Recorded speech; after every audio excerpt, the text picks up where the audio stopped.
Assalamualaikum warahmatullahi wabarakatuh. Pada kesempatan kali ini, saya akan menjelaskan tentang substansi genetik.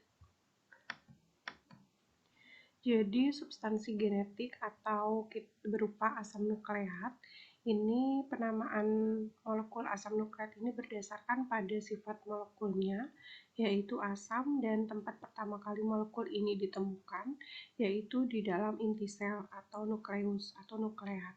Sehingga substansi genetik ini kita sebut dengan asam nukleat. Adapun sejarah dari penemuan asam nukleat dimulai sejak tahun 1968 oleh Frederick Misser. Dia menemukan asam nukleat saat mengisolasi sel yang berisi nitrogen dan fosfor pada nanah. Misser berpikir bahwa itu menjadi fosfor atau inti kaya protein yang dinamakan dengan nuklein. Kemudian berikutnya tahun 1880 diteruskan oleh Albert Kossel yang menemukan protein pada asam nukleat dan mengisolasi dua purin serta pirimidin. Sehingga pada tahun 1880 ini ditemukan bahwa unsur penyusun dari asam nukleat juga mengandung purin dan pirimidin. Tahun 1909, Levin mengenali 5 karbon ribosa dan menemukan deoksiribosa dalam asam nukleat. Sehingga pada tahun 1909 ini ditemukan bahwa asam nukleat ini juga selain mengandung basa, nitrogen, purin, dan pirimidin, juga mengandung gula, yaitu gula ribosa dan deoksiribosa, dan fosfat. Nah, tahun 1940 kemudian ditemukan adanya ikatan nukleotida yang merangkai asam nukleat atau polinukleotida, di mana nukleotida merupakan unit terkecil daripada polinukleotida atau RNA dan DNA. Kalau kemudian tahun 1944 terdapat bukti bahwa DNA ada kaitan langsung dengan keturunan atau penurunan sifat. Tahun 1951, James Watson dan Crick menemukan bahwa kromosom penelitian ini dilakukan pada kromosom dan menemukan bahwasanya bentuk molekul DNA itu seperti sebuah tangga bertilin atau double helix.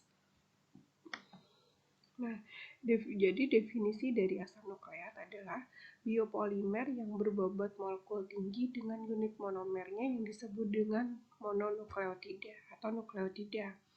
Nah, asam nukleat ini terdapat pada semua sel hidup dan bertugas untuk menyimpan materi genetik serta mentransferkan informasi genetik tersebut lalu diterjemahkan melalui proses sintesis protein di dalam masing-masing sel. Nah, asam nukleat ini jika unit-unit pembangunnya ini ada dua jenis, yaitu deoksiribonukleotida atau DNA dan juga ribonukleotida atau RNA, tergantung dari jenis gula ribosanya ya. Kalau yang pertama adalah deoksiribosa membentuk DNA dan RNA ini adalah ribonukleotida atau gula ribosa ya. Kemudian fungsi daripada asam nukleat sendiri yang sudah disebutkan, yang pertama menyimpan materi genetik, mentransmisi atau mentransfer serta mentranslasikan informasi genetik dalam proses sintesis protein.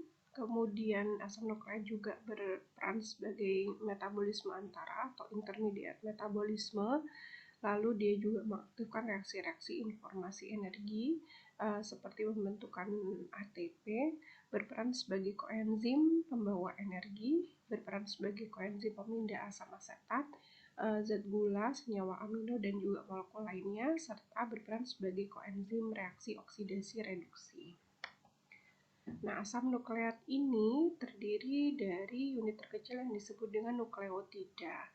Nah, nukleotida akan terpecah menjadi nukleosida dan juga gugus fosfat.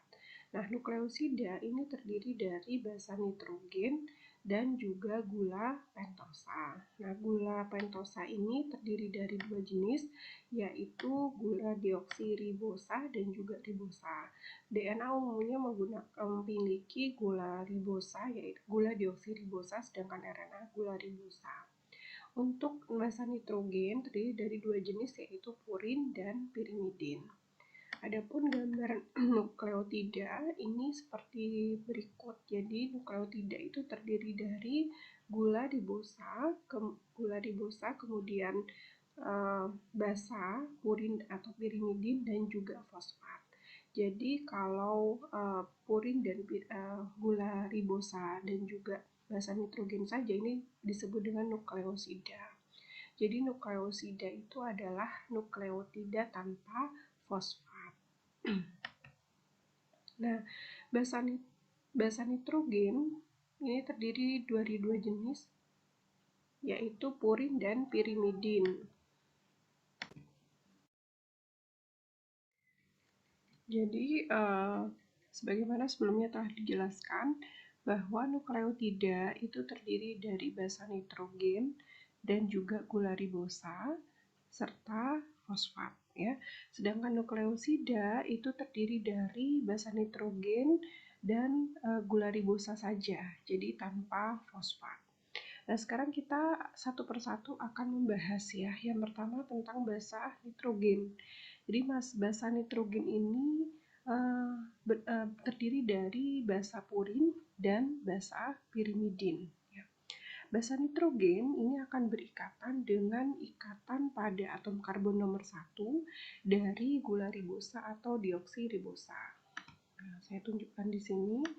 Jadi ini basa purin atau pirimidin, dia akan berikatan pada atom karbon nomor 1 dari gula ribosa atau gula dioksiribosa atau pentosa di sini, ya. Pentosa kan terdiri dari 5 atom karbon. Nah, si purin dan pirimidin ini atau basa nitrogen ini akan berikatan pada atom karbon nomor 1.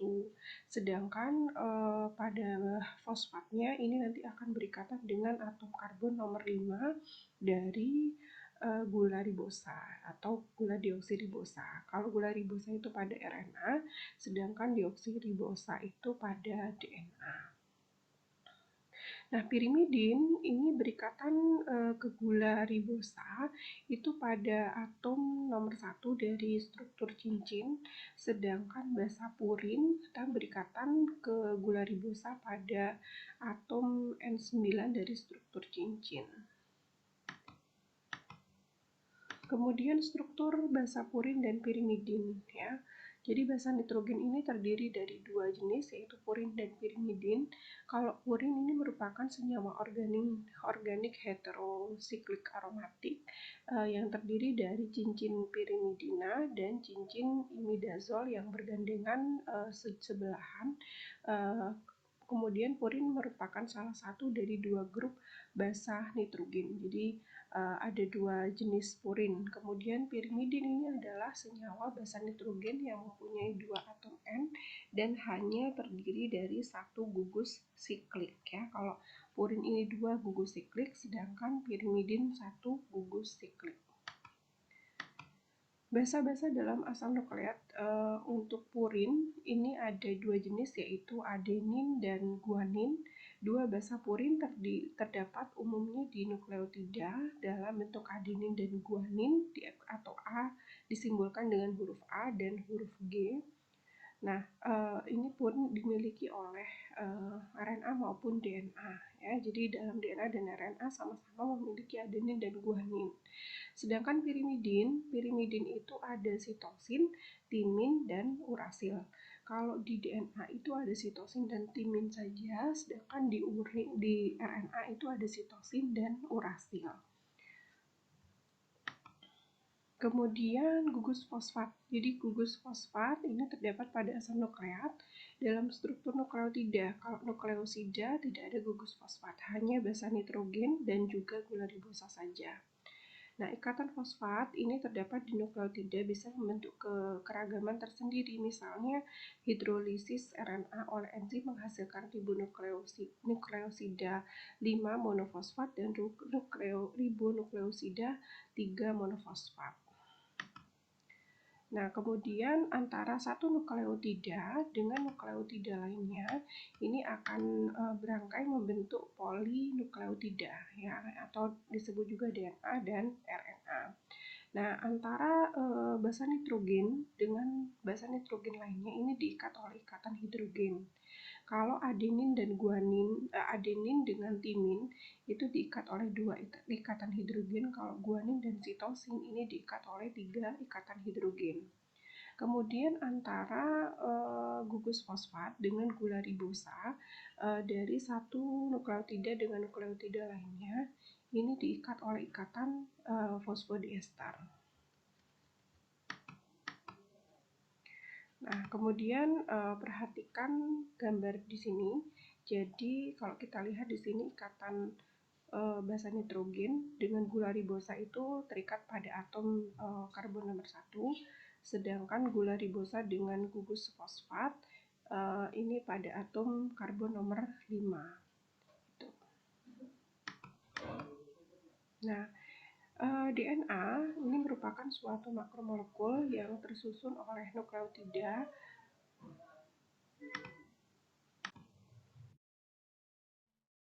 DNA merupakan suatu makromolekul yang tersusun dari nukleotida sebagai molekul dasarnya yang membawa sifat genetik ya. Biasanya DNA itu terdiri dari gula ribosa jenis deoksiribosa. Kemudian DNA terbentuk dari 4 tipe nukleotida yaitu basa purin dan pirimidin. Kemudian basa nitrogennya ada adenin, timin, guanin, dan sitosin. Jadi membentuk 4 tipe nukleotida.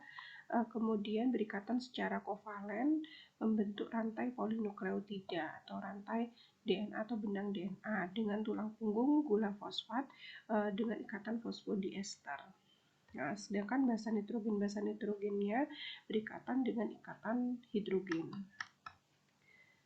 Lalu dua rantai polinukleotida ini nanti akan saling berikatan tadi dengan ikatan hidrogen antara basa nitrogen yang satu dengan basa nitrogen yang lainnya dengan dua ikatan hidrogen pada ikatan adenin dan timin, kemudian 3 ikatan hidrogen pada guanin dan sitosin.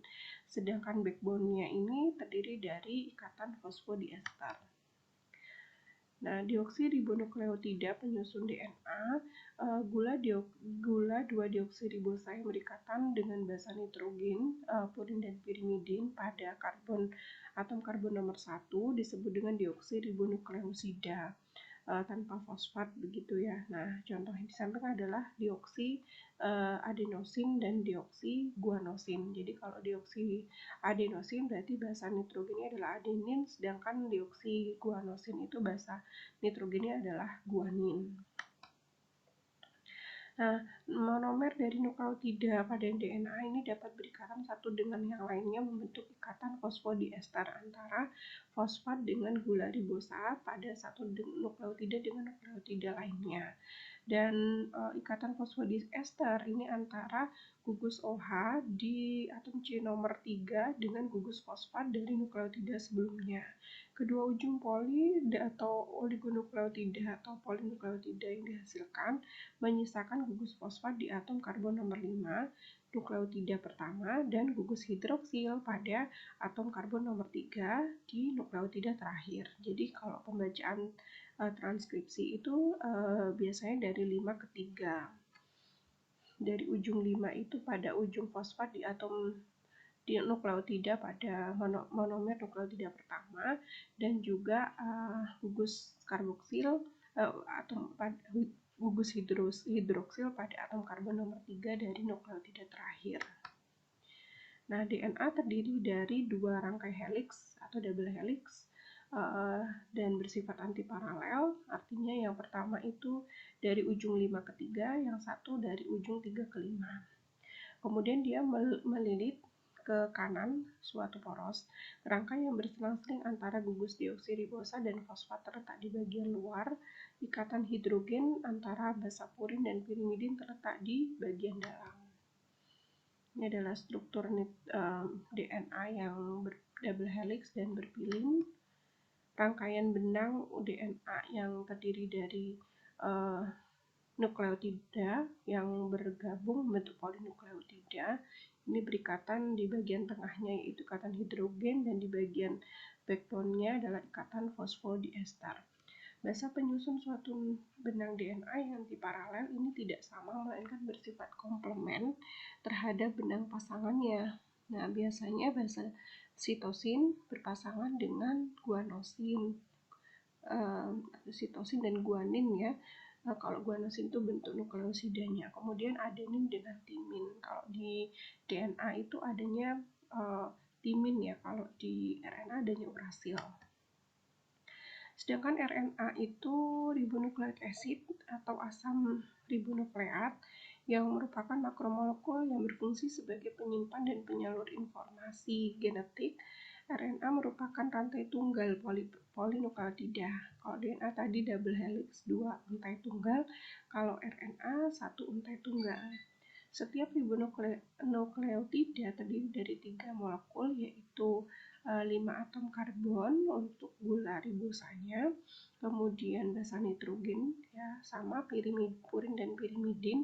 Untuk pirimidinnya itu ada sitosin dan urasil, bukan timin ya. Lalu gugus fosfat. Nah, tipe RNA ada 3, ada RNA duta atau messenger RNA, mRNA. Fungsinya sebagai cetakan yang digunakan oleh ribosom untuk melangsungkan proses translasi, di mana mRNA ini merupakan hasil dari transkripsi, ya, dari DNA cetakan membentuk mRNA. Nah, kemudian yang kedua adalah RNA pemindah atau RNA transfer. Nah, RNA transfer ini berperan di dalam penerjemahan kata-kata sandi genetik pada mRNA ke dalam urutan asam amino protein pada proses translasi di sintesis protein. Sedangkan RNA ribosom atau RNA memegang peran penting dalam struktur dan fungsi biosintesis di ribosom. Nah, RNA sendiri, monomer nukleotidanya dapat berikatan satu dengan yang lainnya sama seperti DNA ya, dengan ikatan fosfodiester antara gugus OH di atom C nomor 3 dengan gugus fosfat dari nukleotida berikutnya. Jadi kedua ujungnya sama, yaitu atom karbon di nomor 3, di nomor 5 pada ujung nukleotida yang pertama, dan berakhir di atom karbon nomor 3 dari nukleotida terakhir. Hanya saja ini kalau RNA itu hanya satu untai ya, itu saja perbedaannya. Kemudian untuk ribonukleotidanya juga tergantung dari jenis basa purin dan pirimidin gitu ya. Kalau misalnya basanya urasil begitu, maka akan membentuk uridin. Kalau sitosin membentuk sitidin gitu ya. Ini ribonukleotida utama, dia sama seperti DNA dari ujung 5 ke ujung 3. Nah, perbedaannya DNA dan RNA selain di dua untai atau dua untai, kalau DNA 2 untai, RNA 1 untai, itu juga pada terutama di gula ribosanya. Kalau di DNA itu ada deoksiribosa, kalau RNA ribosa saja. Kemudian untuk basa nitrogen pirimidin itu kalau di DNA adanya timin, sedangkan di RNA adalah urasil. Nah, DNA akan mengalami proses penggandaan yang disebut dengan replikasi, di mana pada replikasi DNA masing-masing untai DNA akan berfungsi sebagai cetakan untuk mensintesis DNA yang baru, menghasilkan 2 molekul DNA. Cara ini disebut dengan replikasi semi-konservatif. Jadi DNA yang double helix ini akan terurai, satu bagian DNA akan menjadi cetakan untuk membentuk DNA baru, dan satu bagian yang lainnya juga begitu gitu ya. Nah, proses replikasi DNA itu ada seperti ini ya, jadi dia akan terbuka kemudian akan membentuk 2 untai baru. Lalu proses DNA tidak hanya replikasi, juga ada transkripsi dan translasi yang membentuk sintesis protein yang akan kita bahas pada pertemuan berikutnya. Nah, ini adalah diagram sistematik dari proses sintesis protein, bahwasanya proses sintesis protein itu ada 2 tahap, yaitu transkripsi dan translasi. Transkripsi ini terjadi di nukleus atau di inti sel, sedangkan translasi terjadinya di ribosom. Ya. Nah, pada proses transkripsi itu DNA cetakan akan diubah menjadi mRNA atau messenger RNA, kemudian mRNA akan dikirim keluar nukleus menuju ke ribosom untuk melakukan proses translasi untuk membentuk protein. Gitu. Nah, demikian tadi untuk materi substansi genetik yang bisa saya sampaikan. Terima kasih atas perhatiannya. Wassalamualaikum warahmatullahi wabarakatuh.